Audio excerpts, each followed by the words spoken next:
I've been kind of focusing more on my strength, just because I know I'm going to be the more further I go into like the rankings, like lower. Yeah. I'm kind of probably run into a little bit more wrestling. Yeah, yeah. So I just want to make sure I'm ready for that. So yeah, I've been seeing you. Yeah. You've been in the wrestling room a lot lately.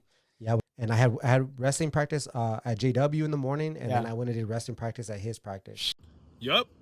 That's Steve Garcia, one half of the main event taking place at the UFC Apex in Las Vegas for the UFC.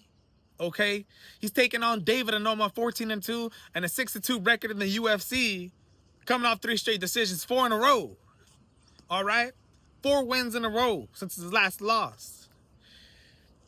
And you see Steve Garcia, you see I had to dig deep to find some of these interviews on Steve Garcia, and I learned a couple things about this guy, and I want to explain to you guys a little secret about Steve Garcia.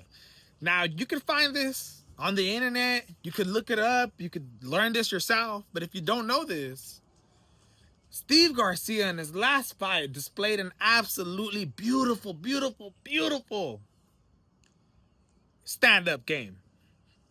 And part of the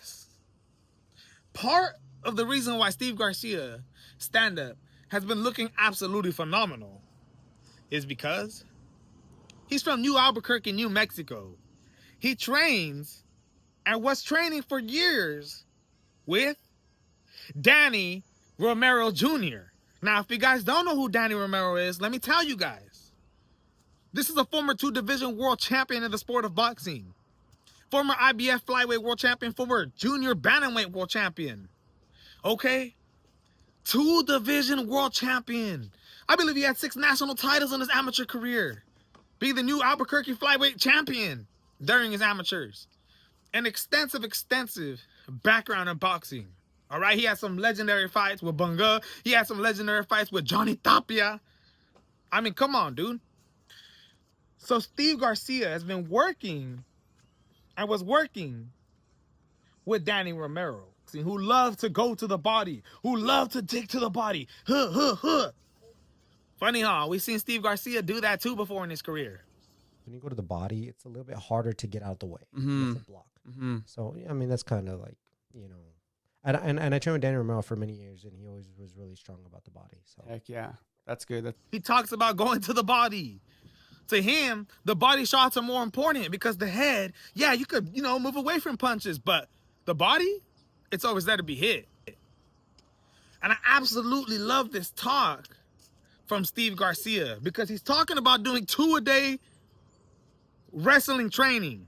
And I had wrestling practice at JW in the morning, and then I went and did wrestling practice at his practice. And the guy's like, dude, I've seen you inside that wrestling gym all the time.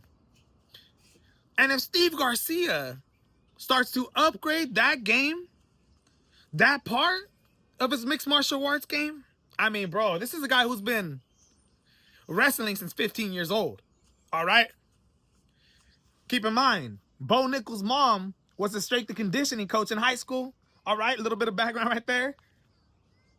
So you guys, I absolutely love what Steve Garcia has been talking about when I hear that he's working on the wrestling. Now, another thing that I like about Steve Garcia, he's a smart fighter, man. He has a very high IQ when it comes to mixed martial arts. It may not seem like that because some of his fights happen so fast. Sometimes he looks like he's being sloppy or something, but he is not. This is a very calculated man with absolute forward pressure that understands it. Okay?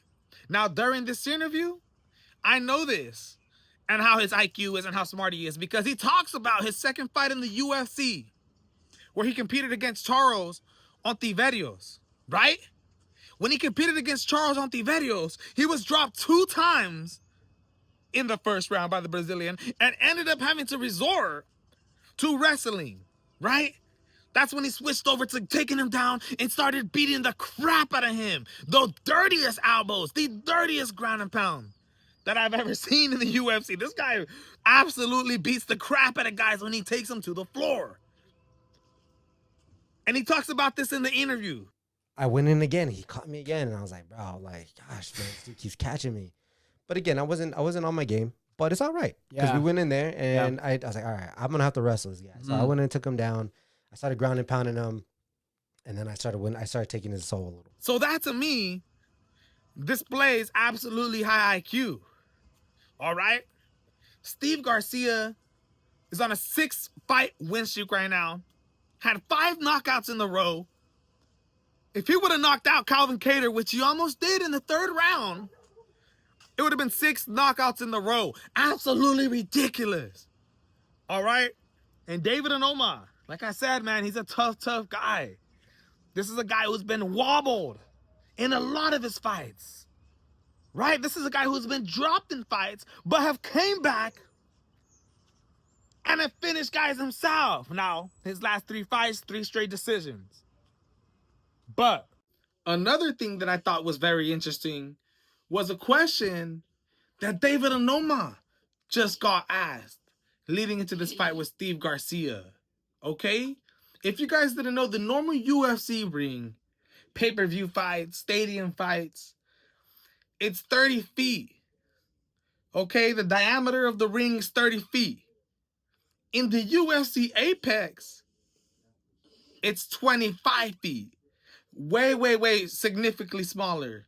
When you look up the statistics, more knockouts happen in a 25-foot ring compared to a 30-foot one. Check it out. It's going to be a smaller cage as well, which I think the data shows that usually that does end in more knockouts. Do you like the smaller cage, or would you prefer to be in a bigger cage for this one? I prefer a bigger cage, but you know, it is what it is, man.